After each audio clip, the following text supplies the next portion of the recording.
हाय दोस्तों, आइए जानते हैं पद्मावती के रियल स्टोरी के बारे में। रानी पद्मावती है कौन, ये जानने के लिए चलते हैं 13वीं सदी की ओर। उस समय सारे भारतवर्ष में एक बोलने वाला तोता काफ़ी मशहूर था। उसका नाम था हीरामन। उस समय चित्तौड़ के राजपूत राजा थे राजा रवल रतन सिंह। उन्होंने इस तोते से जाकर पूछा, बता भारत में इस सदी की सबसे सुंदर नारी कौन है। तोते ने तभी उत्तर दिया, पद्मिनी। रानी पद्मिनी इतनी सुंदर थी कि उनकी सुंदर होने के चर्चे दूर दूर तक फैले हुए थे। उनके सुंदरता के बारे में काफ़ी सारे काव्य लिखे गए हैं, जिनमें से पद्मावत मुख्य है। रानी पद्मिनी के पिता थे गंधर्व सेन, जो सिंघल राज्य के राजा थे।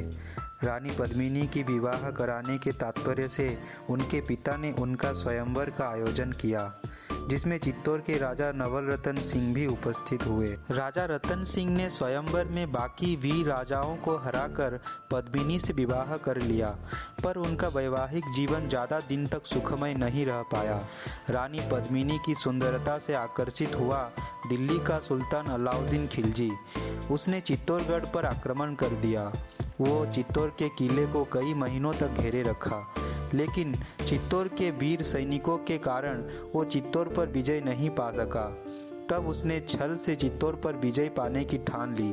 उसने राजा रतन सिंह के पास एक प्रस्ताव रखा कि अगर वो रानी पद्मिनी को एक बार अपने आँखों से देख ले तो वो चित्तौड़ से अपनी सेना हटा लेगा।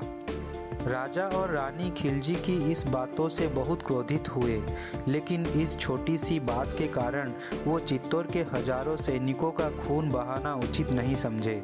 समझौते के तौर पर एक बड़े आईने का निर्माण किया गया, जिसमें अलाउद्दीन को रानी का चेहरा दिखाया गया। लेकिन रानी को देखते ही मोह के कारण खिलजी के मन में छल समा गया और वो राजा रतन सिंह को धोखे से बंदी बना लिया। अलाउद्दीन खिलजी ने रानी पद्मिनी के आगे शर्त रखी कि अगर रानी खुद को उसे सौंप दे तो अलाउद्दीन राजा रतन सिंह को छोड़ देगा। रानी ने जवाब में कहा कि वो अपने 700 दासी के साथ अलाउद्दीन के पास आएंगी, पर उससे पहले एक बार अपने पति से मिलना चाहती हैं। अलाउद्दीन ने रानी की यह प्रस्ताव स्वीकार कर लिया। अगले दिन सुबह भोर होते ही रानी ने अपने 700 पालकियों में राजपूत सैनिकों को बिठाया और पालकी उठाने का काम भी उन्हीं वीर सैनिकों से करवाया।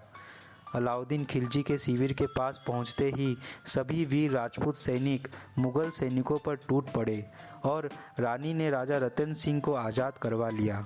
सुल्तान को जब पता चला कि उसकी योजना नाकाम हो गया है तो गुस्से में आकर चित्तौड़ पर फिर से आक्रमण कर दिया, पर इस बार रानी पद्मिनी ने जौहर करने का निश्चय किया। एक विशाल चिता का निर्माण किया गया, जिसमें रानी के साथ बाकी वीरंगनाएं भी टूट पड़ी और चित्तौड़ की मिट्टी को हमेशा के लिए पावन कर दी। आज भी देवी पद्मावती भारत के जगह जगह पर पूज्य हैं। रानी पद्मावती के जौहर की जीत हुई थी और यह जौहर हमेशा भारतवासियों को याद दिलाती रहेगी कि भारत की स्त्रियों के लिए उनका सम्मान सर्वोपरि है। संजय लीला वंशाली की मूवी पद्मावती में दीपिका पादुकोण रानी पद्मावती का किरदार निभा रही हैं। इसमें रणवीर सिंह अलाउद्दीन खिलजी के रूप में आएंगे तो शाहिद कपूर चित्तौड़ के राजा नवल रतन सिंह के रूप में दिखेंगे।